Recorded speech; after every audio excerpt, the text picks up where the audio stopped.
1st Nevada Infantry Battalion were recruited and drilled at Fort Churchill.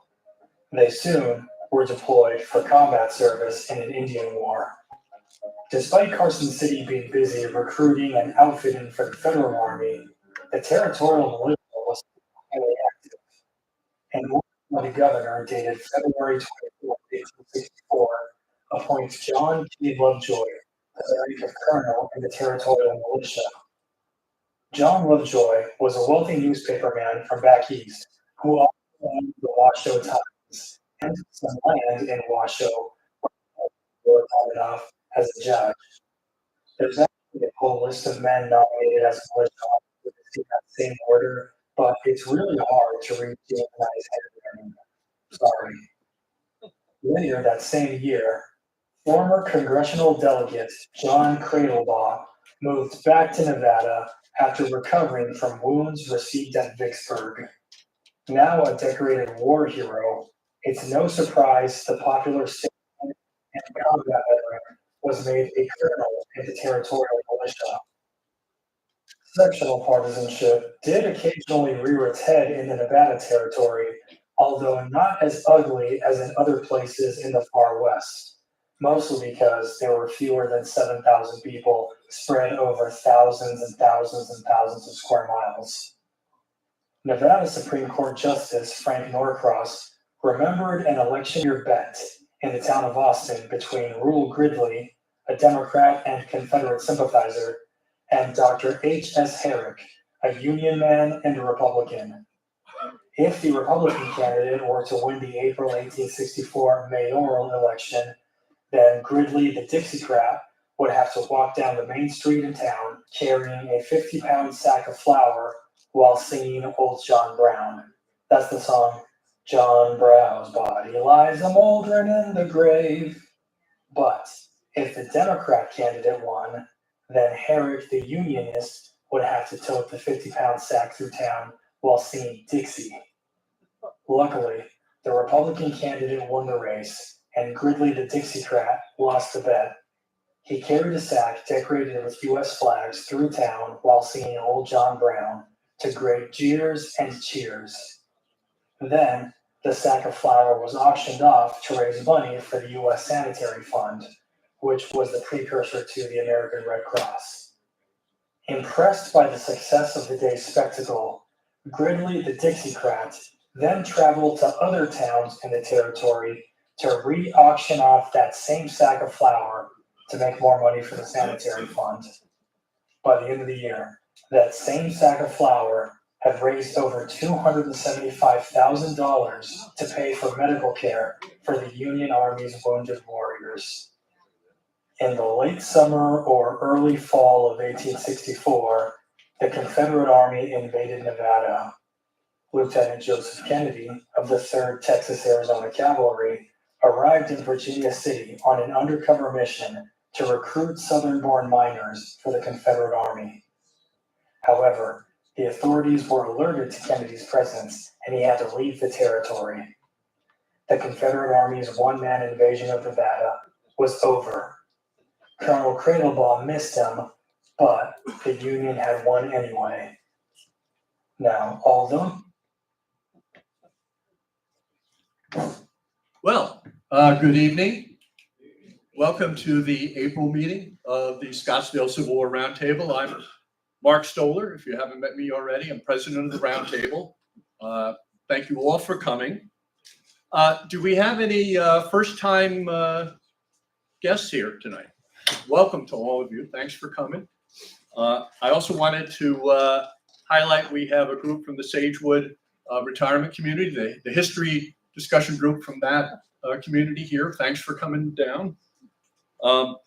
Couple of announcements before we get into our program. I wanted to thank, if you haven't seen the exhibit, the Arizona Territory exhibit out in the gallery, you should go out there right after this finishes. It was put together by Lori Manifold, who's a member of our group and a graphic artist, and it's really remarkable what she's done in terms of portraying the events during the Civil War in the Arizona Territory. I also want to announce we have a new addition to our board of directors. Elise, if you could stand up. We see you. Yeah, Elise Moore, who is the secretary. Elise is the secretary of the Tucson Civil War Roundtable, and we asked her to join our board. We think she'll be a great addition. Our groups have worked together closely over the years, and certainly are going to continue to do that. A little preview for next year. Last month, if you were here, we talked about our February 2026 program, where General U.S. Grant, in the person of Kurt Fields, will be appearing with us, and then 2 nights later, appearing as President Grant at the Museum of the West. Just to give you a flavor of a few more of our guests, particularly from the fall coming up for next year, we're going to publish the full schedule in a couple of weeks. You'll have that. In September, we're going to have Ted Savas. And if ever you read Civil War books, he's the publisher of Savas Beatty Books, a leading publisher of Civil War history, and also quite a great raconteur and entertaining guy who will be here in September. In October, Brad Gottfried is going to be here doing a comparison of the Antietam and Gettysburg campaigns, 2 little-known campaigns of the Civil War that you may not have heard about. In December, we're going to have Mark Graber, who is a professor of law, talking on constitutional law and secession in the Civil War.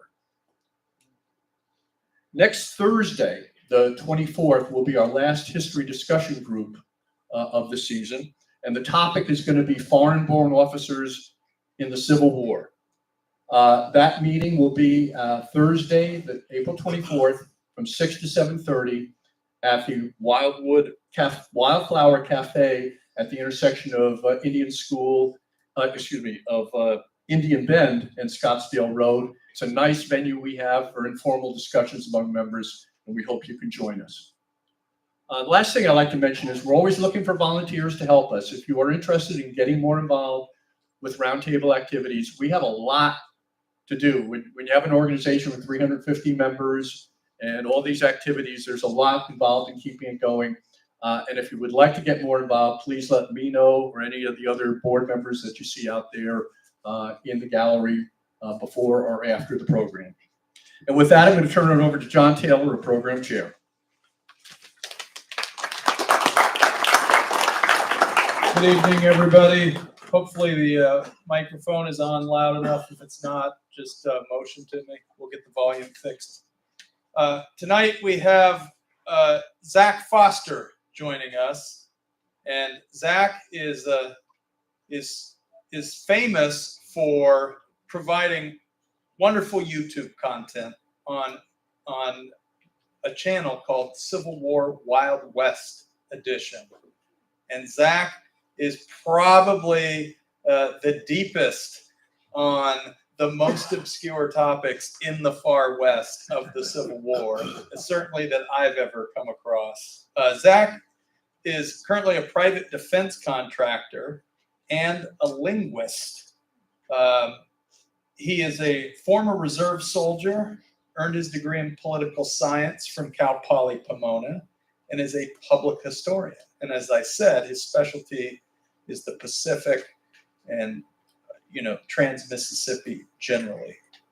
Anyway, put your hands together and welcome Zach Foster.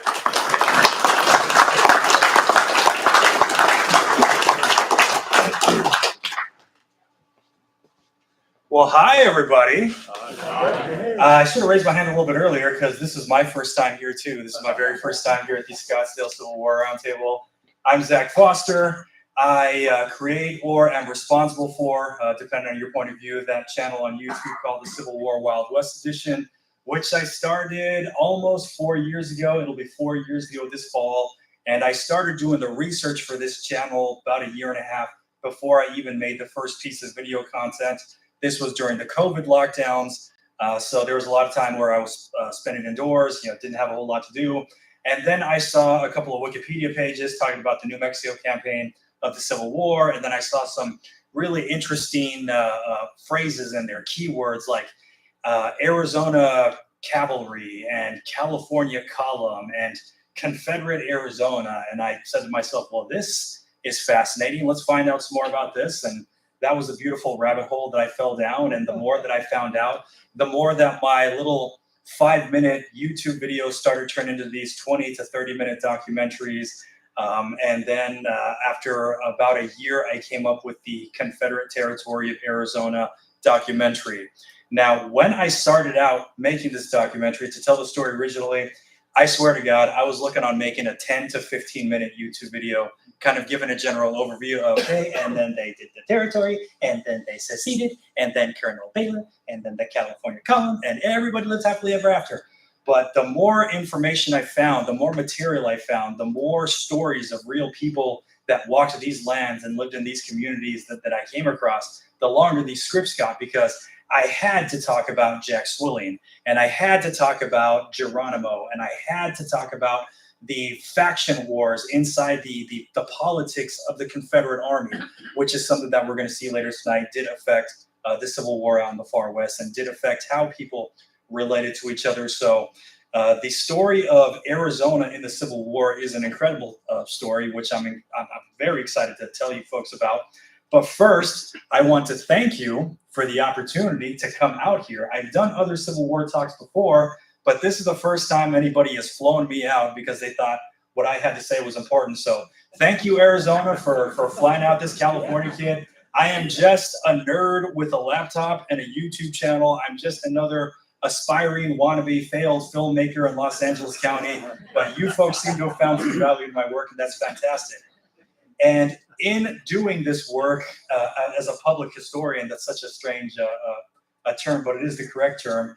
The more information that I find, the more I've come to the conclusion that I cannot remain a public historian for long, because if people now find value in the information that I provide, I'm now at the point where I have to defend my work in front of other academic historians, people who really have done research and who have really proven their chops. So thanks in part to the Civil War community, the community of Civil War students in the United States, this YouTuber is going back to school. So I will work on my master's and my PhD so that I can have those arguments with those folks and defend these stories.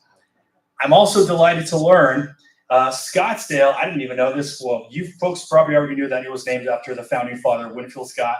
That is the third Winfield Scott in the Civil War. So you folks already know Winfield Scott, the general. He was a big war hero in the Mexican War, created the Anaconda Plan of the Civil War. Then after that, Washington had to figure out how to get rid of him. Then you've heard of Winfield Scott Hancock, who was at the beginning of the war, the Army's quartermaster for Southern California. Then he becomes an infantry officer and a general, and gee, I hope my good old buddy Armistead doesn't get shot at Gettysburg by my troops, because I want to hang out with him again. So you know those Winfield Scotts. But then there's the Winfield Scott who came here, who was a Civil War veteran. He was an infantry officer in the New York Volunteers. He was in multiple battles, including Harper's Ferry, Gettysburg, Spotsylvania Courthouse. He got shot at all three of those battles. And he was medically retired from the Union Army in 1864 because of his wounds. He was a pastor. He was a reverend. So he started a number of churches in the Western Territory. So Kansas, Colorado. Then he came out to California and started churches in Northern and Southern California. Then he went back into the Army in the 1880s as a chaplain, not an infantry officer, but as a chaplain. And this was the military service that he was the most proud of. And after he retired from the Army, he bought some land here. He planted some olive trees that are still there 13 decades later, down off of, I believe, 4th Street, somewhere in that neck of the woods, 2nd Street and what's that? I'm sorry, I'm a California kid. Anyway, the olive trees are still here. So that is the third Winfield Scott in the Civil War. And I was talking with John and Chris. We said, all right, we need to start the Winfield Scott Appreciation Society. So we now have 3 Winfield Scotts in the Civil War. So I'm going to issue a friendly challenge to all my friends in the Civil War community. Over the next 5 years, we're just going to do some casual digging. And every time we find another Winfield Scott, we're going to add him to the Roll of Honor. And then eventually we're going to make t-shirts. And in this club, it's going to be a special society. There's going to be elite membership for guys whose first or last name is Scott.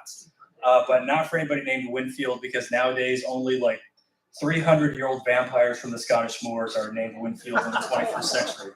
Anyway, I'm Zach Foster, and let's talk about the territory of Arizona. Ooh, that's cool. This is a cool toy. So how did Arizona become Arizona? Originally, this was part of Mexico. This was before that, it was part of Spain, the Viceroyalty of New Spain. This was the extreme end of New Spain. So the Spaniards got here in the early 1600s, and they made contact with the Apache Nation. And originally, relations with the Apaches were really good. And then after about 75 years, the Apache got tired of the Spaniards, and that was the start of several centuries of genocidal conflicts between the Apaches and anybody else who was foolish enough to wander into their homeland, Apacheria. But there was some drama between America and Mexico back in the 1840s, and by the end of the drama, most of the Mexican Northwest was now annexed as part of the United States. That was part of the Treaty of Guadalupe Hidalgo, but not this neck of the woods. The neck of the woods around Scottsdale and south, and then over eastwards into about Demi, New Mexico. That stayed part of Mexico until the Gadsden Purchase was done in 1853. Then in 1854, the calendar year changed. Gadsden lands officially become part of the United States, part of the New Mexico territory, and that's when Anglo-American settlers start moving in. So 1854, they started arriving in New Mexico territory, and they had quickly discovered that, hey, they inherited this little thing called the Apache Wars. Now, race and ethnicity does play a part in society at the United States, as we will see. It plays a part in politics and how different civilizations build out when they're conquering parts of the wilderness and trying to bring their civilizations and bring their culture. So in areas of Texas and then later in areas of California, you will see a lot of racial hostility between Anglo-Americans and Mexican-Americans. They were originally Mexicans, then the border crossed them because papers were signed and they became Mexican-Americans. But in Arizona, this was such a harsh land, and there was the constant threat of attack by different Apache bands, and the population of settlers out here was so small that in Arizona, which was a region, by the way, it was the name of a region. So the way people would say Texas Panhandle, or they would say Southern California, or they would say NorCal, or Vegas Valley, you're just given a Hollywood name for a particular region. So Arizona was the Hollywood name for the southwestern corner of the New Mexican territory, and it had been known by that name since the Mexican days. So this is what Tucson looked like. Actually, that sketch is from the 1860s, but that was Tucson, so it's nowhere near the big city and the skyscrapers that we see today. It's nowhere near what Tucson is going to be 20 years later in the 1880s. It really is just boxes. So the travel writer, John Ross Brown, described Tucson that way: a city of mud boxes, dingy and dilapidated, cracked and baked in a composite of dust and filth, littered about with broken corrals, sheds, bake ovens, carcasses of dead animals, and broken pottery. The best view of Tucson is the rear view on the road to Fort Yuma. Well, folks like me might think that John Ross Brown was being a hater, but apparently if you're from Phoenix, then you will still hold this view of Tucson. But that's local drama. I'm not going to get involved, okay? So 1856 was the first territorial convention attempt. So the Arizona residents had themselves a meeting, and they said, we're really far away from Texas. We're really far away from our own territorial capital in Mesilla. Mesilla is 200 miles east and then 300 miles north. So whatever that third angle is on a triangle, Mesilla is really freaking far away, and they don't have cars. You're on a horse in the desert, and it takes forever and a half to get there. So these folks actually had real interest. What if we made a new territory right here?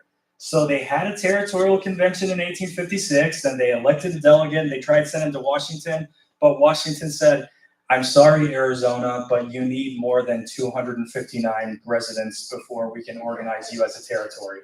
So it did not happen. This gentleman right here on the left is one of the original founders of Arizona. Arizona, as we know it, the territory, the state. That is Granville H. Oury.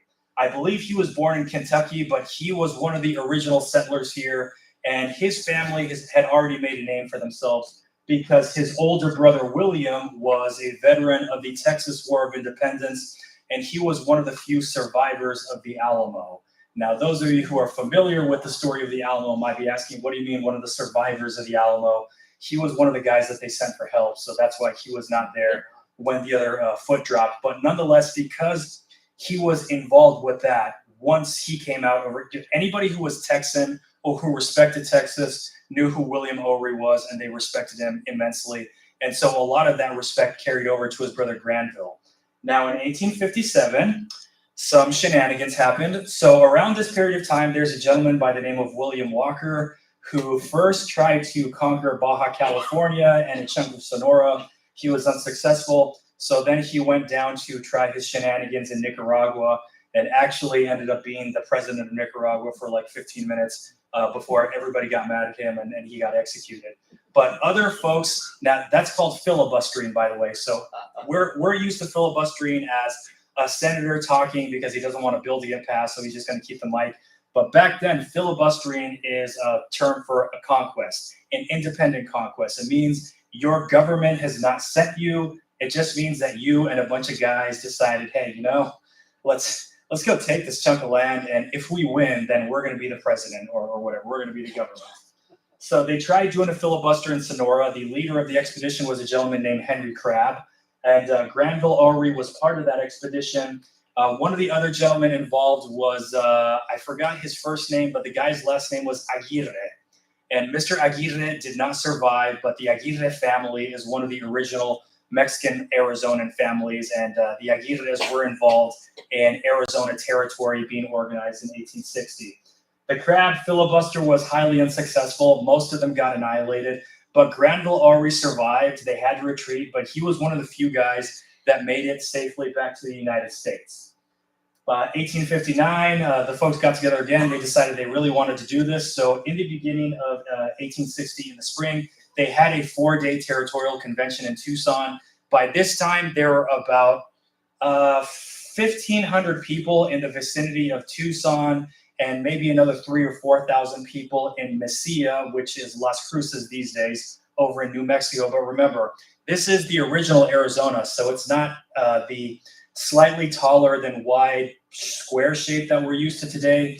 This looked like a long rectangle. You folks have all seen the old maps of Arizona Territory, not the up and down one, the side to side one. So by now, the side to side version of Arizona has about 4,000 or 5,000 people. So they did it again. They had their territorial convention, and they made a territorial government. So Granville O'Ree was one of the secretaries there. That's him right there. But there's a couple of other names. So left-hand column at the very top, Epifanio Aguirre, that's one of the Aguirres. His brother Agustin Aguirre was also there. He was not one of the delegates, but he was transcribing everything. So Agustin Aguirre is the guy who ended up printing the Arizona Territorial Constitution, and it was printed in English and in Spanish. Remember, I told you in Arizona, the Anglo-Americans and the Mexican-Americans are working together for their own survival. So legally, everybody is considered white, whether you're actually a light-skinned Anglo-American or you're an olive-skinned Spanish speaker. If you are not African-American and if you are not specifically Native American, they just considered you white. Everybody here was an equal. So they were working together. There were Anglo-American delegates and there were Mexican Arizona delegates. Second column, about halfway down, there's a name that starts with a Y. That is Ignacio Rantia. He was a businessman from the Mesilla area, obviously a Mexican Arizonian. He owned a general store and some other businesses, and he kept going in and out of public office, usually at the local level, but at the time that the Arizona Territory is being organized, he is a New Mexico Territorial Assemblyman. So part of this delegation is actual sworn-in constitutional government officials. It's not just a bunch of guys anymore. And also, at the beginning of 1860, New Mexico passed a resolution expressing favorability towards making Arizona territory.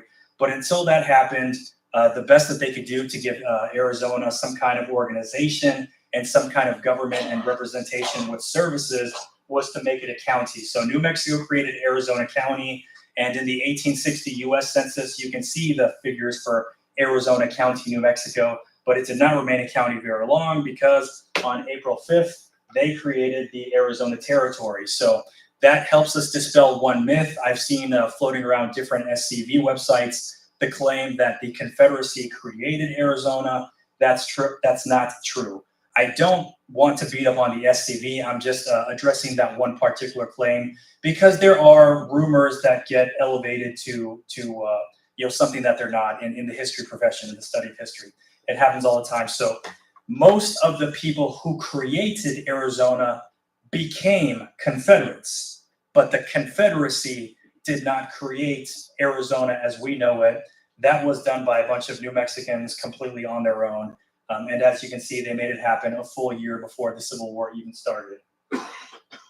So this is a glimpse at the Arizona Territory Provisional Government. On the far right, that is a gentleman by the name of Lewis Owings. I believe he was born in Kentucky also, but he made his profession in Texas and Arkansas.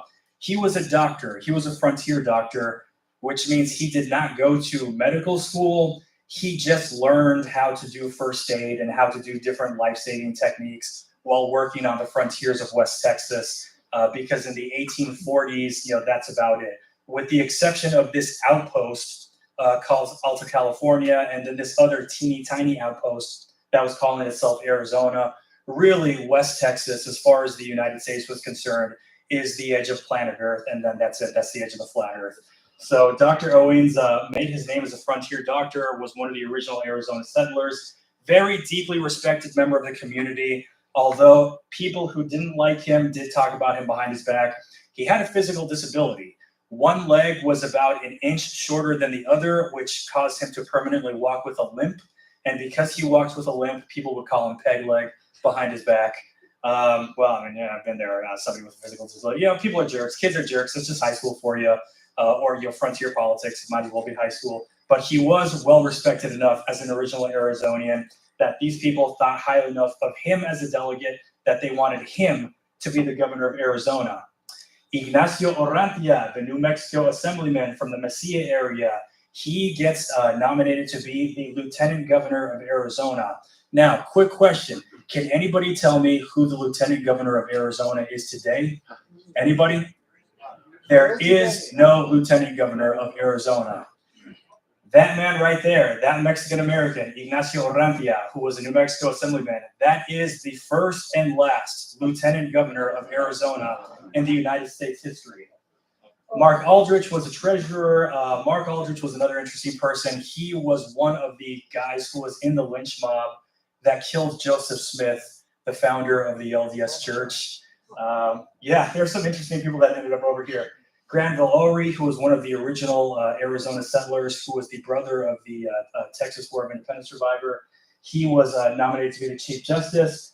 Palatine Robinson is a professional frontiersman. He'd been all over the frontier. He was accused of having kidnapped a young Mexican girl and sold her into slavery. We have no idea whether this is true or not, but the rumors were flying against him. There was a marshal by the name of Samuel Bean. Ed McGowan was named a district judge. Ed McGowan originally was working as a gold miner and kind of jack of all trades in the Sierra Nevadas of California. I forgot what exactly he did that pissed off the Vigilante Committee, but he pissed off the entire San Francisco Vigilante Committee.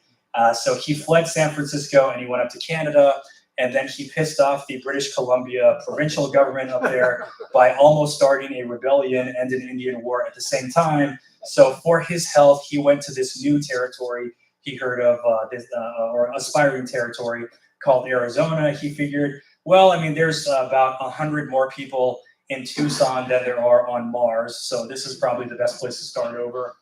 And Thomas Maston was appointed district attorney. District attorney of what district?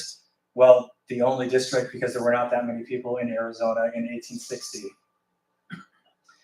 For Arizona, the war started early, so they create their new territory, and then towards the end of 1860, the secession crisis starts. While the secession crisis starts, they had a local war against the Membreño Apache. It was over in less than a year, but while the rest of America is doing politics, Arizonians are just fighting to survive.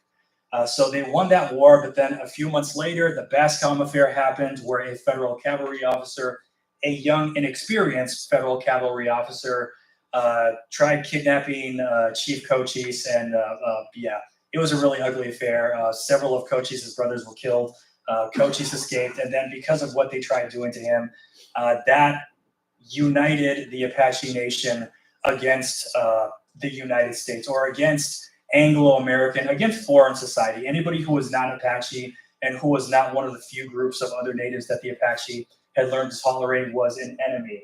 So February 1861, Lieutenant Bascom screws up, and then by April, the Federal Army leaves because the secession crisis had already started in December of 1860. They knew it was going to hit the fan, so the Army starts pulling the regulars out of the federal forts. That makes the situation in Arizona much more dangerous.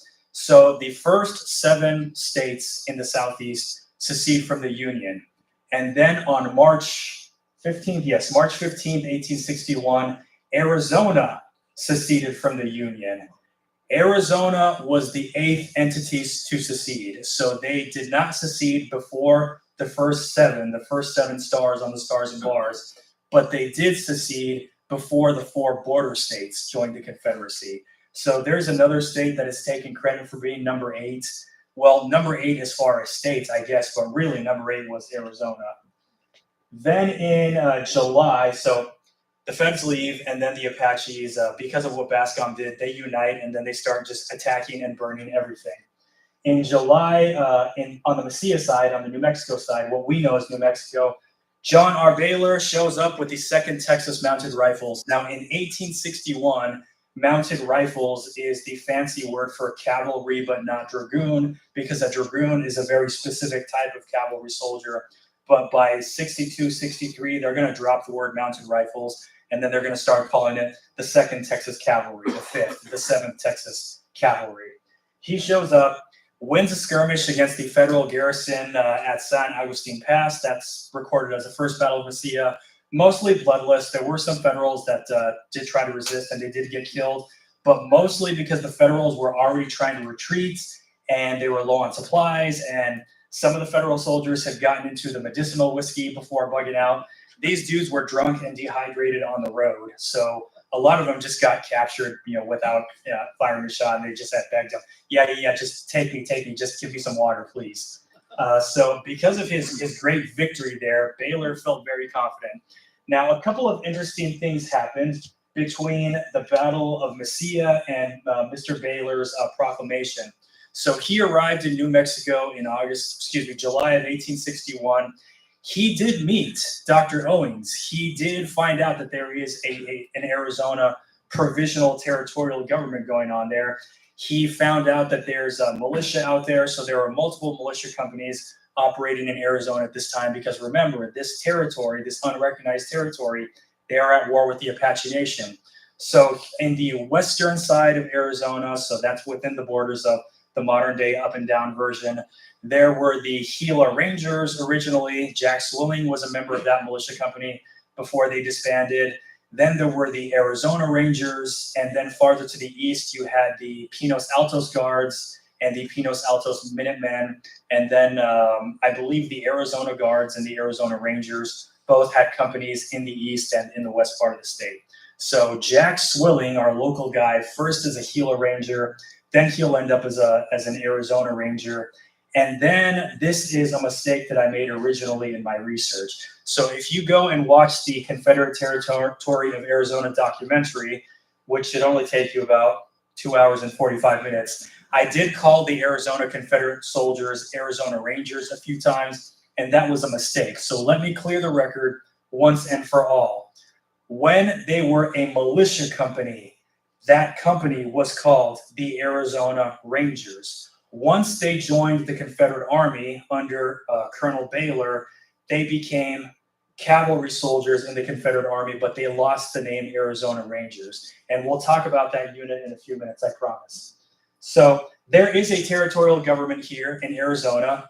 Colonel Baylor knew that, but Dr. Owens' goal is to continue the territorial government until either the United States Congress or after secession, either the Confederate Congress formally organizes the Arizona Territory and takes the work off the shoulders of the territorial government. And most important, this is what they were really after, and this is what they were after the whole time, to get more troops out there for protection against the Apaches.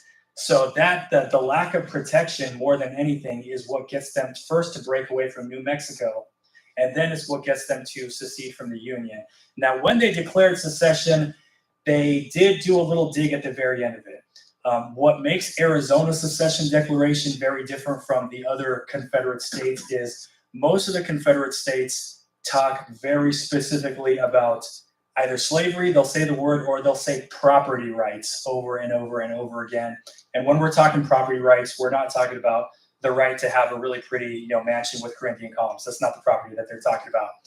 Arizona, they are mostly talking about the lack of services and the lack of protection against the savages. That is the word that they use, but we're quoting them in their own words, understands the 19th century, blah, blah, blah. We're going to be adults about this. But at the very end of their secession declaration, they threw in a little dig there, and we vehemently disagree with the current Black Republican administration. Now, this is 1861. This is only a few years after the Dred Scott decision.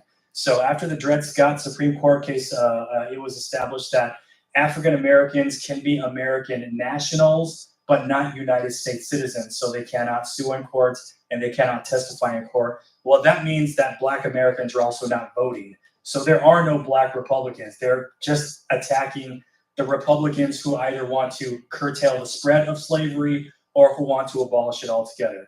So it is helpful to mention that. So yes, their secession declaration had very legitimate reasons, primarily related to security, but they also did put that dig in there. We really disagree with the Black Republican administration. So that explains their politics and why these folks leaned more to the Confederacy than to the Union. There are some other battles that happened in Arizona exclusively between the Confederate Army and the Apache Nation. However, there were a couple of engagements here and there against the Federals, but really most of that happened during the New Mexico campaign. Now, at the top, we've got a sketch of the Arizona cavalry riding back from Picacho Pass, and that proclamation is Colonel Baylor's proclamation declaring himself military governor of Arizona. So let's take a look at Baylor's military government. There is Colonel Baylor himself. Now, what I've got on the right is really interesting. So back in the 1850s and 60s, a lot of newspapers just openly declare their politics, and they declare what their politics are in the title. So the Oregon States' Rights Democrat, the San Joaquin Valley Republican, or the San Francisco Unionist, things like that. Colonel Baylor, he had a newspaper that he started in Texas. His newspaper was called The White Man. This was a man who knew his target audience.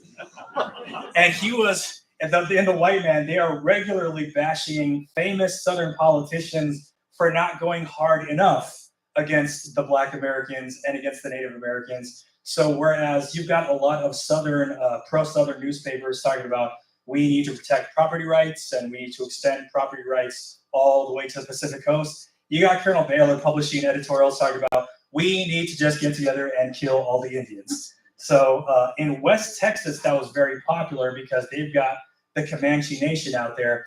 The Comanche is one of the most powerful Native American nations because early on, they figured out cavalry tactics. They did not originally used to be a cavalry-based warrior society. They were an infantry-based warrior society, and they walked places like everybody else. But once the Spaniards brought horses, the Comanche put two and two together, which is why West Texas was considered wildlands for the longest time. And West Texas was unorganized as far as counties and representation of public services because the Indians were so powerful out there. So Baylor, before he worked as an Indian agent, he was a Texas Ranger, and he did on and off, start militias to go fight with the natives. So we understand why he felt the way he did. But also, Colonel Baylor had no chill. He had no self-regulation. And I'll give you some examples in a bit. But let's talk about some of the folks in his administration. So he rides in, he wins one almost bloodless victory against the Yankees, and he decides, you know what? Arizona is a thing. I declare the Arizona Territory. So the Confederate Congress has not yet recognized Arizona, but as of August 1st, 1861, the Confederate States Army as an institution does recognize Arizona, and I'm the governor. So everybody who was in the provisional government, they were sent home. Arizona was put under martial law. So the Arizona Constitution, the Bill of Rights that they've drawn up, property rights, who's going to do what, if they have to sue who, all these different workings of the territorial government, poof, out the window. It's under martial law, and it was all undone in a one-page proclamation. But there was a couple of people that he brought over from the territorial government. James Lucas was secretary of Baylor's territorial government, but he was the secretary of the convention that organized the territory. So James Lucas is part of the old Dr. Lewis camp, Dr. Owings camp, but most of these other folks are people that that Baylor himself handpicked, that he felt would be loyal to him or that he could trust. He liked James Lucas, but everybody else was not a holdover from the Owings administration, except for Granville Oury, who was elected the congressional delegate. Colonel Baylor did not nominate him to be, or did not appoint him to be the delegate. Colonel Baylor had his own candidate that he was running, and he was so hell-bent on getting the guy elected that he actually paid people to stump for that candidate in English and Spanish. Now, Colonel Baylor does not like speaking Spanish because he is very racist and white supremacist, but if it serves his purposes, he will speak Spanish. So Baylor actually did have people campaigning in Spanish for Marcus McWillie, who was the guy that he wanted to be the congressional delegate. But Granville Oury is one of the original founders of this territorial movement. He comes from Texas royalty, survivors of the Alamo. He is a survivor of the Crab Expedition.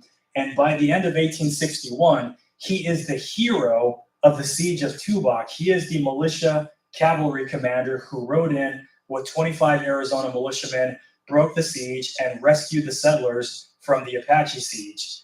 So he's got all that street cred. There's no way that Granville Oury was going to lose that election.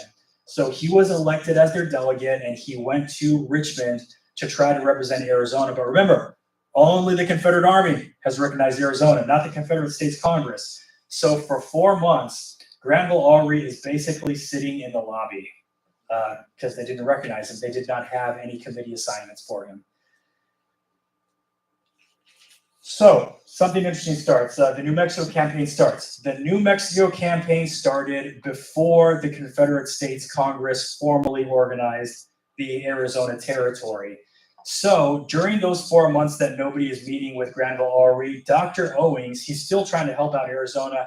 He's traveling to Richmond. He's trying to have meetings with people to push through the Confederate Congress this bill to formally organize Arizona. They did it, I believe, in October of 1861, but it didn't take effect until 1862. In that interim, something interesting happens. Henry Hopkins Sibley, who at this point is a brigadier general in the Confederate States Army, rides into New Mexico territory, New Mexico according to U.S. maps, but Arizona according to new pro-Confederate maps.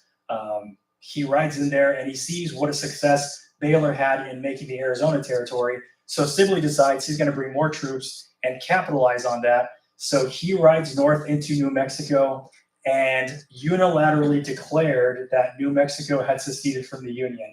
So there was no secession convention that happened in New Mexico. Most of the Nuevo Mexicanos were very happy with the federal government. They did not have the same issues that the folks down in the Arizona region had. So that's why he had to show up with soldiers, and he declared it in the most mafioso way possible. The language is very flowery, but he makes it very clear.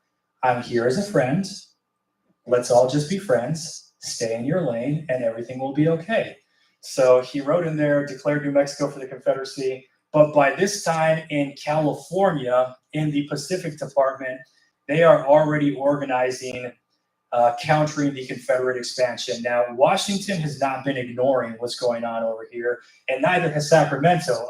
The folks in the Pacific Department up in Sacramento and the folks over in Washington are both seeing the Confederate Army get closer and closer to the Pacific Ocean. How close do they get to the Pacific Ocean? Well, almost to Fort Yuma. So it was a few miles between Fort Yuma and the Arizona cavalry, and that's about it. So if anybody had taken it any farther, then the Confederate Army would have reached California. That's how far west they got. Well, they mobilized troops from multiple directions. So while the California column is getting ready to invade Arizona, that's the side-to-side one, not the up-and-down one, the New Mexico volunteers have reorganized, and the Colorado volunteers have come down from Colorado to back up New Mexico. So the Confederate Army is now going to get pushed out of both Arizona and New Mexico from two directions. So by the beginning of 1862, the California volunteers come in from the Fort Yuma side, but by that time, the Confederates are already fighting the Union Army at Valverde and later at Glorieta Pass. Now, this is some interesting history. There were multiple Texas cavalry regiments that were in this so-called Army of New Mexico. I believe the 1st, the 2nd, the 5th, and the 7th. Now, the 5th Texas Cavalry was commanded by Colonel Tom Green. Thomas Green is the real commander for the Confederate Army in the New Mexico campaign. Sibley was the guy with the general's rank, but he had massive medical problems. He was self-medicating, and he was constantly drunk. It was Tom Green was the one doing the leadership and actually running the battles and making the decisions. So during this time, the Confederate Army in Arizona and New Mexico is doing something that the Confederate Army is doing in other parts of the United States, which is winning battles, but still losing strategically. Because even as early as 1862, you can start to see the writing on the wall. They've got spirit, and the rebels have some pretty damn good commanders, but the Yankees just plain have more men. And it is a mathematical reality. If the rebels are going to be fighting battles and taking casualties, they cannot continue to hold the ground. So they won at Valverde, and they mostly won at Glorieta Pass. The Union did salvage something out of Glorieta Pass. They did burn the wagon train, but that was behind the lines, James Bond type of action. That was special forces stuff. But as far as the actual infantry and cavalry and artillery guys slugging it out on the battlefield, the Confederate Army was consistently winning, and even against some of the most talented federal commanders like Richard Canby on the Union side. That guy was great. That guy knew what he was doing. Another interesting thing, multiple of the Confederate military commanders have brought body servants with them. So they have enslaved Black Americans who came into the New Mexico campaign. So are there Black Confederate nationals inside of New Mexico and Arizona while they belong to the Confederacy? Yes, there are a select few. Not there were not a whole lot of Black folks in this neck of the woods before that, because this particular area and its economy did not lend itself very well towards African slavery as an institution. And also in the Southwest, folks had already learned from the Mexicans and from the Spaniards before that, if you need slaves, there are plenty of Native Americans that you can kidnap. It would be wise if they were not from your region. You should probably go somewhere else to get some, but that's how they've traditionally gotten slaves before. Bringing in Black slaves, that is kind of a novelty, and it really accelerated under the Confederate Army. I know Tom Green of the 5th Texas did have a body servant with him. I don't remember the man's name. I believe his first name is recorded somewhere in a secondary source. And so there were quote unquote Black Confederates in Arizona, but dozens of them fled. Dozens of them escaped because they were so close to Mexico. Dozens of them stole horses and just bugged out in the night, including Tom Green's body servant. So yes, there were Black Confederates in the war, and as a matter of fact, Tom Green's body servant was at the Battle of Valverde. And according to the secondary source I read, he actually marched out with one of the infantry units, just to feel like he's one of the guys. And then once that formation started coming under direct artillery fire, he got scared, ran back to the lines, and then the Confederate soldiers were making fun of him. So that specific individual, at some point in the campaign, when they got close to the Mexican border, he bugged out. And as a matter of fact, Tom Green sent a patrol of slave catchers from his unit to go find him, and he even got the permission of some of the local Mexican mayors to have their cavalry out scouting that area to try to recover this missing human property. But Tom Green's escaped slave did not come back. I hope he had a happy life for himself in Mexico. So yes, there were quote unquote Black Confederates in Confederate Arizona, but the evidence suggests that they were not very happy to be there. Then in the spring, Colonel/Governor Baylor gets himself fired. Now this is a fun story. Remember, he had that newspaper, The White Man, and he stirred up some controversy because at the end of 1861, he was making a plan to deal with the Apache Nation once and for all. And this is a plan that he had tried to do before in Texas, but other people naysayed it. His plan was, we're going to try to get as many of the Apache together in one place as possible. We're going to tell their leaders that we want to have peace conferences. So we're going to get their chiefs and we're going to get as many of their men to ride into our camps as possible under the banner of peace. But, you know, haha, we're going to have our fingers crossed. We're going to murder all of them while we've got them. And then when all the men are dead, we're going to sell off the women and the children into slavery. And then that money is going to help fund the Confederate Army and the Arizona Territory. Now, we are talking about people who were happy to fight for extending the institution of chattel slavery all the way to the Pacific coast. Why? Because it was an opportunity for economic advancement for them. Today, people want to make $1 million. They want to win money in the stock market. They want to win the lottery. They want to own a Lamborghini. Well, back then, if you were Southern or from several northern states, if you wanted to be a wealthy person, you wanted to own a human being, because that's what really rich people do back then. They own human beings. So the people who were happy to fight a war over the right to own human beings in new territories, they said, Colonel Baylor, that sounds like a terrible idea. Please never say that again. And it gets reported to General Sibley, and General Sibley's people say, Colonel Baylor, that is a terrible idea. Please don't ever say that again. And then somehow it gets to Richmond. How did it get to Richmond? All right, remember, Colonel Baylor, once he proclaimed himself military governor, he worked very hard to campaign against somebody becoming a congressman, but that somebody got elected anyway. So Granville Oury, who is in Richmond, is still communicating with through letters and telegraphs with other prominent Arizonians. He's still meeting with Dr. Owens. So after Baylor was ordered to drop it, they will send op-eds from his newspaper where he's criticizing Jeff Davis and he's criticizing the Texas authorities and he's saying all these weenies don't have what it takes to, to do what has to be done. So because of all this political intriguing and political backstabbing that's going on, it gets back not only to the governor of Texas, but also to Jeff Davis. So Colonel Baylor gets his commission revoked. So after that, his choice is to continue in the Confederate Army as a private or to go off and do his own thing. So he chose to go off and do his own thing, but he was out of the Army. And at the time that he was being kicked out of the Army, the Confederacy was being kicked out of both New Mexico and Arizona. So by the summer of 1862, Confederate Arizona has been rolled back all the way from almost Fort Yuma to the Mesilla Valley. So the neck of the woods of Las Cruces, New Mexico, and that's about it. That is Confederate Arizona at this time. The California volunteers are occupying the rest of Confederate Arizona, and then the Colorado and New Mexico volunteers are occupying New Mexico.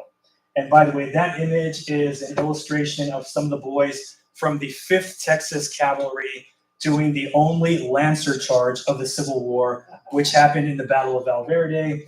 It was not successful. Something that's really interesting, you see a couple of these guys look like they're in civilian clothes. You see one guy who is definitely wearing a blue, what looked like the old school 1840s, 1850s style cavalry uniform. This is a much better representation of the Confederate Army of New Mexico than you see in some of the reenactments. Now, I love the reenactors. They do a fantastic job. And if it weren't for those folks being there and wearing costumes and having muskets that kids can touch and cannons that they can touch and look at and take selfies with, a lot of people would not be learning Civil War history. My one criticism for the reenactors who do Picacho Pass is that you usually see more people just on the Confederate side than there were in the entire skirmish. So remember, Picacho Pass, there was like 9 or 10 Confederate cavalrymen there, and there was maybe 20 Yankees, and that was about it. So that's my and the other one is, they'll all be wearing these beautiful, they have to cost $500 replica Confederate uniforms. They are exquisite, and if they were representing Confederate soldiers in East Texas, it might be a little bit more accurate. But from what the sources tell us, with the exception of Sibley and Baylor and Greene and some of the senior officers, most of the Arizona and Texas Confederate soldiers who were recruited from West Texas are wearing civilian clothes or some type of captured and modified federal blue. Case in point. Now, we talked about the New Mexico campaign, but let's talk specifically about the Arizona cavalry. So when Colonel Baylor made it into Confederate Arizona, he immediately started organizing troops under the Arizona banner as military governor. So a lot of the Arizona soldiers who later fought in the Civil War are recorded as Texas soldiers. Well, they are and they aren't. This is where we get into funky territory. Remember, Colonel Baylor got his Army commission from the state of Texas. He was not a regular. Just you remember, states raised most of the volunteer soldiers in the Civil War. So he got his commission from the Texas state government. The 2nd Texas Cavalry, his unit, those are Texas soldiers under the Texas banner. Then he becomes governor of Arizona, and he starts recruiting Confederate soldiers under the Arizona banner. A lot of them happened to be Texans. So the core guys were veterans of the Arizona Rangers and the Pinos Altos Guards and the Arizona Guards. They become the core of Herbert's battalion of Arizona Cavalry. Who was Herbert? Major Philemon Herbert was formerly a congressman from California in the 1850s. He moved to the Arizona Territory. I believe he spent a little bit of time as the sheriff of Tucson before Arizona Territory was recognized. And then when the Civil War started, he joined the Confederate Army and he became a cavalry officer. So the cavalry battalion is written down by historians and just referred to commonly by historians as Herbert's Battalion of Arizona Cavalry. And when you look in through the official records of the War of the Rebellion, you will find a few mentions here and there of Herbert's Battalion. So they call it Herbert's Battalion of Arizona Cavalry, but newsflash, it was the only battalion of Arizona Cavalry, which is why I just call it the Arizona Cavalry Battalion. So 1862, February, the Confederate Congress law creating Arizona officially goes into effect. They officially get to send a congressman, and it's not going to be Granville Ulrey. So at this time, Granville Ulrey, being in Richmond, having nothing else to do, joins the Confederate Army. But something I forgot to mention, in 1861, an interesting cast of characters, a militia traveled through Arizona, Confederate Arizona, and this militia would later become a unit of Confederate soldiers or several units of Confederate soldiers. Does anybody know which group I'm talking about? Or actually, a better question, does anybody know what city this militia came from that is passing through Arizona in 1861 and will be very influential to the future of Confederate Arizona? Can anybody tell me the city? This militia company of future Confederate soldiers came from Los Angeles. It was the Los Angeles Mounted Rifles. They were an enrolled California state militia company. So these were real militia soldiers.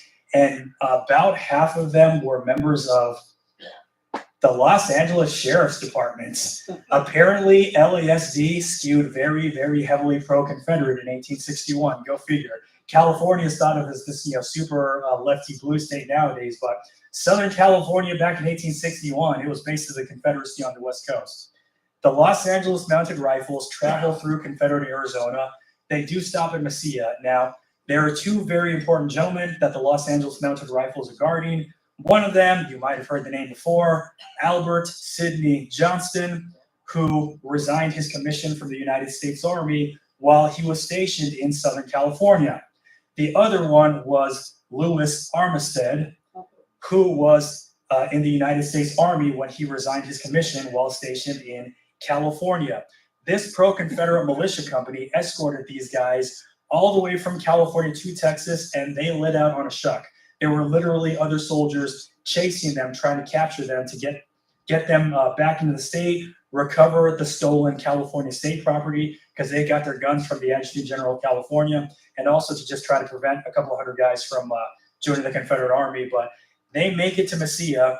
So Baylor meets Albert Sidney Johnston, and he meets Armistead, and Albert Sidney Johnston meets Granville Ulrey and William Ulrey and some of the other folks. So folks from the Los Angeles Mounted Rifles originally will follow General Johnston into the Confederate Army. So Granville Ulrey, Arizona's original elected congressman, is one of Ulrey's staff officers. But one of the officers, I believe the commander of the Los Angeles Mounted Rifles, was a man by the name of Alonzo Ridley. He was under sheriff of Los Angeles. He will be one of Johnston's officers. But eventually, after Johnston is killed in the Battle of Shiloh, both Ridley and Ulrey and some of the other members of the Los Angeles Mounted Rifles who were part of that hodgepodge that was in Mesilla in the summer of 1861, they will be officers in the Arizona Brigade.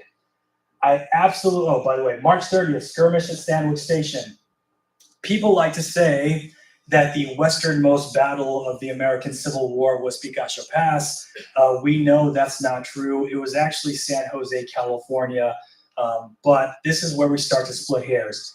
The westernmost skirmish between Yankee soldiers and rebel soldiers will be at Stanwix Station. So about 2 weeks before Picacho Pass, Stanwix Station was a stagecoach station that was abandoned in 1861. And that's a real small skirmish. It's over in about 2 minutes. No Confederate casualties, but 3 Union soldiers are wounded, including a German immigrant by the name of Philippe Simmelroga. And about 2 weeks before being in a combat zone, in Arizona, those specific California soldiers were on occupation duty over in San Bernardino, which is the last place where I was speaking before I came out to speak with you folks. So for the Southwest, man, the Civil War turned into a very local affair. But the battle that happened in San Jose in 1864, those were Confederate bushwhackers. So they were paramilitary. They were fighting for the Confederacy, but they were not an official organized unit of the Confederate Army. But nonetheless, there was combat. But in Arizona, at Stanwix Station, they were Confederate soldiers. They didn't have uniforms, but they were Confederate soldiers. So that's how you want to split hairs. Was the westernmost battle of the American Civil War in Arizona? No. But the westernmost battle between soldiers, yeah, that was in Arizona. So you still have that legacy. I absolutely love that photo of Jack Swilling. So most of you folks have seen a version of that photo of Jack Swilling, but you've seen a version that's very cleaned up. They took a lot of the noise out of it, and it's also been cropped. That pose that he's doing with the pistol over one shoulder and his hat in front of him, that is a very distinct pose from a distinct photograph. They cropped out his adopted son in the version of the photograph that most people have seen. I don't know what his son's name is. I just know that he had an Apache orphan that he adopted as his own son. But I love this photo because, remember, Jack Swilling was a gold miner, but he was also a scout, kind of a jack of all trades, no pun intended. Yeah, he was definitely a guy who spent time searching for treasure or gold in the wilderness of Arizona. This photo gives me such Indiana Jones and Short Round vibes. It actually is one of my favorite photos of Arizona. And it also does show, you see the westernization in that Apache boy. You notice he does not have the long hair. That is a point of pride, a very important cultural point for members of the Apache Nation and a number of other nations. He's got his hair cut very short. He's wearing Western clothing. He's got a suit, and he's got one of those studio prop guns. It almost reminds me a little bit of the photo of Andrew and Silas Chandler. You've definitely got social disparity, but you've got this very strange familial relationship going on because America was a very complicated place in the 1860s. Well, it's a very complicated place today, but it's easier for us to navigate, with things like Google. But back then, good luck figuring it out, especially interracial families or families where there's a master and slave relationship. It's weird, man. It's complicated, and I'm not going to try to smooth it over. I can just present it to you how it is. There's another photo. That right there is Major James Tevis. He is one of the few guys in the Arizona Cavalry who actually has a Confederate uniform. And Tevis is one of the founding Arizonians. He actually wrote a memoir in the late 1850s, and it's just called, I believe, Arizona in the 50s that becomes one of the most read travel books in the Southwest or in the United States. So in 1860, if you're looking to go to California and you want to learn something about it, you have either read John C. Fremont's report, which he did not write. His very talented wife, Jessie, ghost wrote it for him, or you have read 2 Years Before the Mast by Richard Henry Dana. If you are trying to get to Arizona, you have read Jim Tevis's book. And as a matter of fact, I don't know if any of you folks would be able to remember this. Way back when, there was a Disney live action show called The Tenderfoot. And it was about Jim Tevis just going around Arizona in the 1850s doing, adventure things. So that's really neat. Well, after he became famous for this book, he joined the Arizona Cavalry. And after Baylor gets sacked from the Army, the brigade that he was just starting, that he was recruiting for, that plan continues forward. So that cavalry, the several cavalry regiments whose seeds he has recruited in the beginning of 1863, recruiting will continue for those without him. And those 4 cavalry regiments will be called the Arizona Brigade. Right here, we have a photo of, I believe, Company D of the 4th Texas Arizona. Most of these folks were recruited in the San Antonio area. So after the Confederates lose Arizona territory, the Arizona territorial government faction, so not just Baylor's people, Baylor's civil staff, but also people from the provisional government, whichever ones have not decided to stay in Arizona, they've all escaped to San Antonio. So there will be some kind of a territorial government in exile in San Antonio. They'll be meeting in hotel rooms, and they keep pushing for there to be an Arizona cavalry unit. So the cavalry units were raised in Texas. They were recruited primarily of Texans. 90 to 95% of the guys who will be in this brigade were Texans. But this was not the Texas Cavalry of Texas. This was the Texas Cavalry of Arizona. So that's why there are 4 particular cavalry regiments that historians colloquially refer to as the 1st, the 2nd, the 3rd, and the 4th Texas Arizona. I remember I'd seen that years ago, seeing Texas-Arizona and wondering what the heck that meant. And nobody had a very good answer for me. Well, that's what it is. That's the Arizona Brigade. These guys were rough. A lot of them were experienced frontiersmen. A lot of them were miners, ranchers, guys who did West Texas things, the types of professions that you would experience, that you would find in that harsh environment.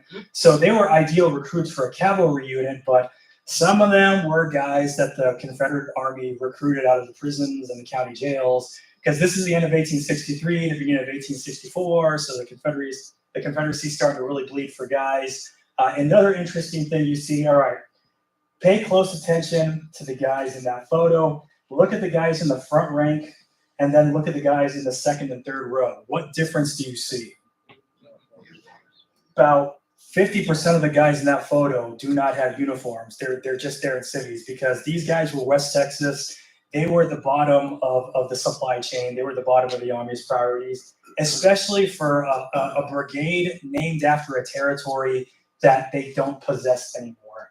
So these guys, they had to figure it out. They just had to figure it out. Some of the interesting guys who are in the Arizona Brigade. So we'll start from left to right. Peter Hardeman and Alonzo Ridley. Peter Hardeman was a Texan. He was the commander of the 1st Texas Arizona. Alonzo Ridley was the undersheriff of Los Angeles, who came out here with his militia company from California all the way to Texas. They escorted Johnston and Armistead out here. He will end up with the Arizona Cavalry Battalion in the 3rd Texas Arizona. There's John Baylor's brother, George. George was not part of the original events in Arizona in 1861 and 62, because George was one of Johnston's staff officers. But after Johnston was killed and after John was kicked out of the Army, George accepted command of the 2nd Texas Arizona. Sherrod Hunter, that is one of the original founding Arizonians. He had been here since the days of the territorial movement. He will end up at first in the Arizona Cavalry Battalion, and then he will end up in the 3rd Texas Arizona. Now look at that photo of Captain Hunter. What do you see? What is he wearing? He's wearing blue. That's captured Union blue. That is not a gray uniform. We know for sure he was a Confederate soldier. He was not a United States soldier at no point in his life. He's just wearing captured Union blue because for these guys way out in the boondocks, that's all they had. Dan Showalter, one of my favorite Civil War figures to talk about. Dan Showalter was a state assemblyman from California who was pro-Confederate. He was not Southern. He was not Southern. He was born and raised in Pennsylvania.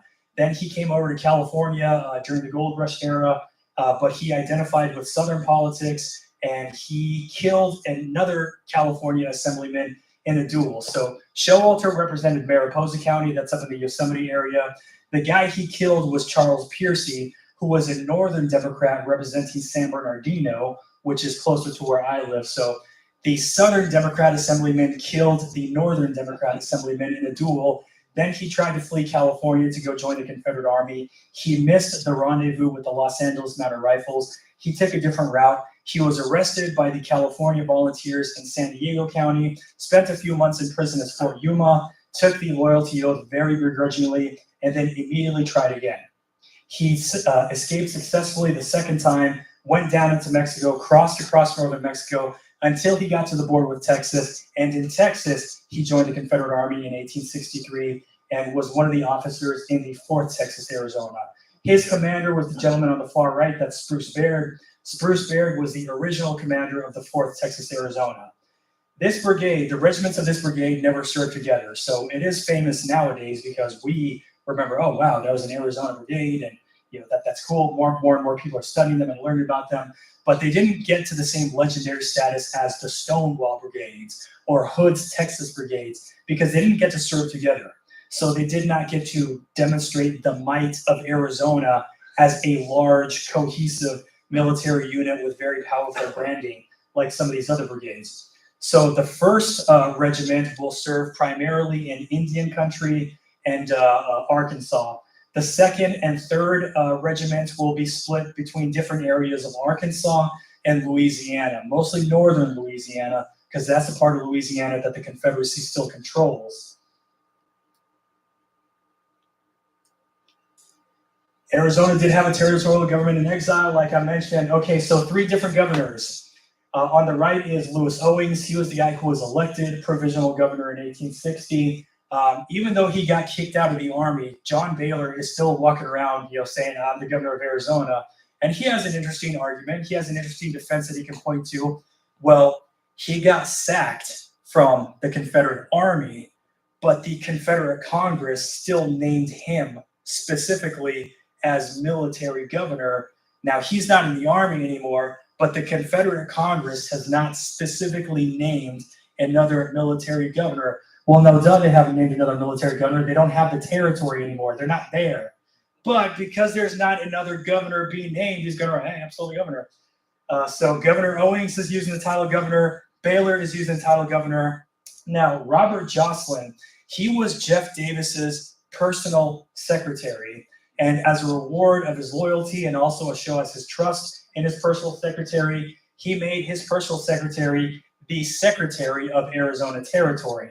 Now, the Confederate Army got kicked out of there before Robert Joslin actually made it to Arizona. So from 1862 to 1865, Robert Joslin is the secretary of a territory he's never been to and that he never will go to while he's got that office. But he's still maintaining offices in San Antonio, mostly like renting hotel rooms and turning them into business offices. But he is still getting a paycheck from Richmond from being territorial secretary. And also the congressional delegate, the one who was eventually elected, Marcus McWillie, he will keep his job as Arizona's congressman in the Confederate Congress until 1865. Now, it was a territory, so he could not vote on the floor of the Confederate House, but territorial congressmen could still sit on committees, and they could present bills in committees. So Arizona's Confederate congressman is going to continue getting a paycheck in Richmond until he has to bounce out of there in 1865.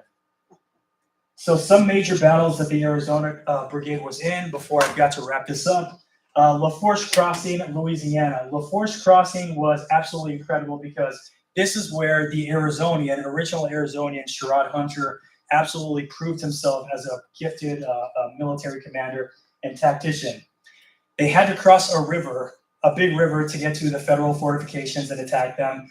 Sherrod Hunter drew up a sneak attack, but he also mustered together a mosquito fleet with more than 250 steamboats, fishing boats, rafts, whatever the hell he could find that could float and could carry at least a couple of guys. So on the morning of June 20th, 1863, the Yankee garrison, you wake up and the first guy who looks out to have a cigarette just sees 300 boats crossing a river, and then the Confederates, once they hit the shore, they attacked, and they won that battle. So that was the Arizona cavalry officer, Sherrod Hunter, who came up with that daring attack, and that one really made his name amongst the Texas cavalrymen. So Texas cavalrymen will be borrowing Sherrod Hunter for different operations for the rest of the war because he was so talented. Donaldsonville, that was the one where the federal fort, it was a star-shaped fort, really high concrete walls, and there was a big old moat completely surrounding it. It was suicide for the Confederates to try to attack it. They did not win that battle. Alonzo Ridley of the 3rd Texas Arizona, the former undersheriff of Los Angeles, he was captured in that battle. So Ridley of the Arizona Brigade will spend the rest of the war as a POW in a Union camp. Mansfield, that one was a Pyrrhic victory for the Confederate Army. That was the one where Philemon Herbert, so the original commander, the battalion commander of the Arizona Cavalry, he was wounded and he died of his wounds. But also, I believe Mansfield is the battle. If not Mansfield, then either Yellow Bayou. One of those two. Tom Green, who had been with the Arizona soldiers since the New Mexico campaign, he was killed in that battle. So that was a huge blow to his morale. Because remember, Sibley was not the real Confederate commander during the entire New Mexico campaign, or the time when the Arizona Confederate soldiers were actually in Arizona. Tom Green was the one who was leading them in battle. So yeah, they were sad to lose him. Yellow Bayou, I mentioned that one because the Confederates lost that one. The 2nd Texas Arizona was in that battle. And towards the end of the war, George Baylor, him being the commander of that regiment, he will summarily execute the officer that he felt was responsible for them losing that battle, and he will actually end up under arrest for it. So as far as the Baylor family goes, I guess the whole killing a guy thing just runs in the family. Oh my gosh, I totally forgot to tell you about the time the military governor of Arizona killed a guy in his own territory for criticizing him in the newspaper. So I'll probably just talk to you folks about that one afterwards, just it's pleasant conversation. But yeah, while he was the military governor of Arizona territory, Colonel Baylor did kill one of his own citizens, and he suffered no consequences for it. And that's why I was saying after George Baylor killed the fellow officer that he felt was responsible for him losing the battle, that's why I said the whole killing a guy thing, it must just run in the family with the Baylors. And to the best of my knowledge, after the war, John Baylor only killed one more guy. And then the very bitter end. So in 1865, what's the guy's name? Colonel Terry. Yes, Commander Terry. Terry was the brother of the other Terry of Terry's Texas Rangers. Colonel Terry originally was the Chief Justice of the California Supreme Court, but he lost his political career after he being a Northern Democrat, after he killed, him being a Southern Democrat, after he killed another Northern Democrat in a political duel.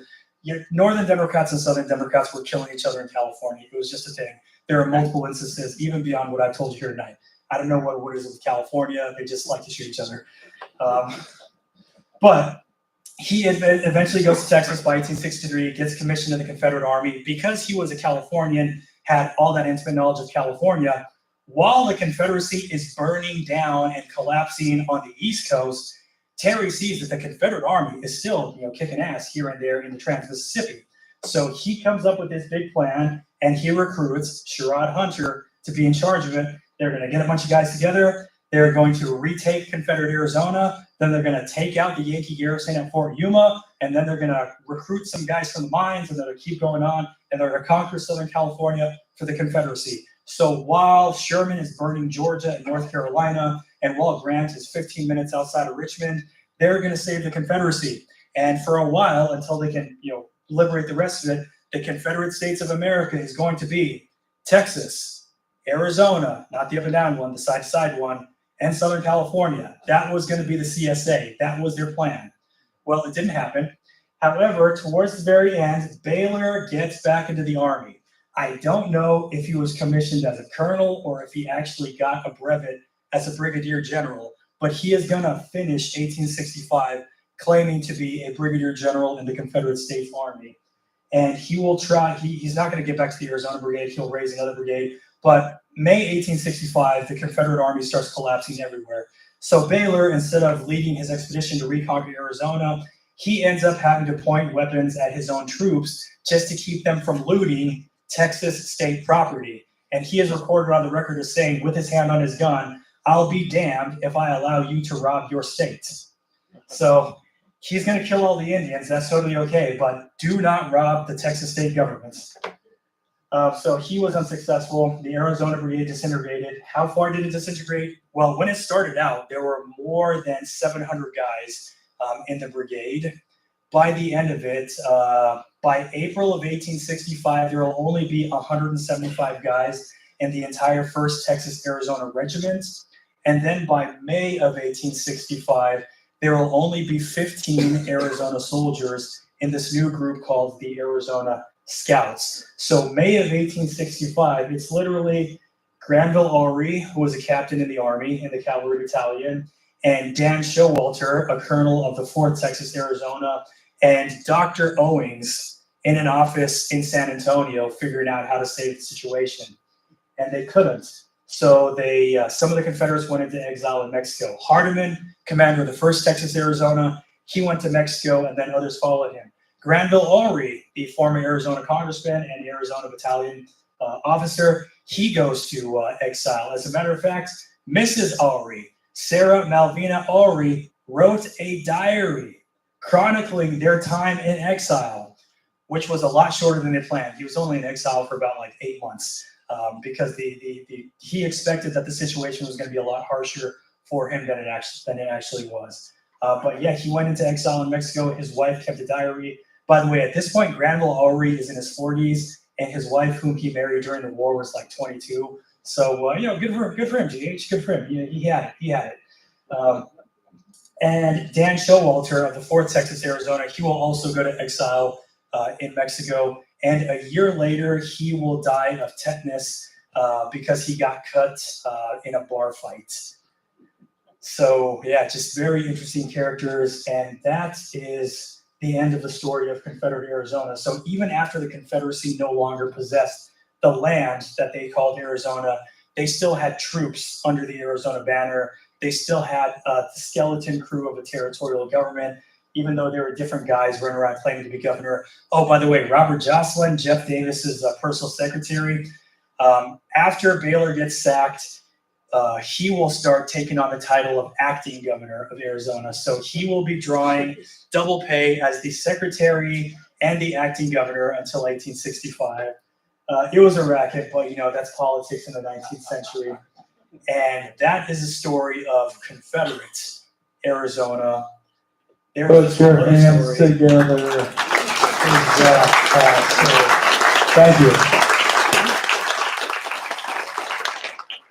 Well, we're kind of coming up on the time limit, but we have time for 2 questions. If Zach would. Just grab my water. Whew, yeah, that was a whirlwind tour through 1860s Arizona. Well, we're only gonna have the room for so long, but I'm still gonna hang out and talk with some of you guys, okay? Like outside. Jim has a question. Okay, what's your question? Where was Sandwich Station? Where was it physically? Physically, I believe northwest of Tucson by about 30 or 40 miles. Gila Bend. Gila Bend, there you go. There we go. Off the river. So, anybody have another question? No?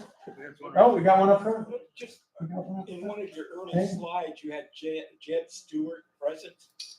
Yes, so Jeb Stewart was stationed they called it New Mexico, but what we recognize as Arizona.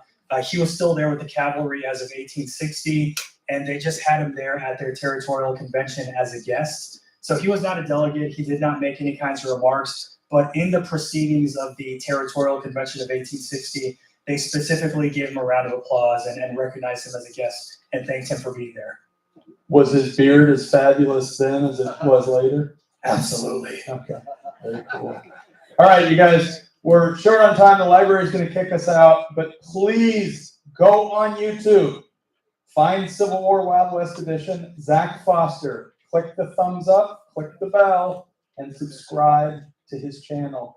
It's filled with fabulous content. Have a good night, everybody.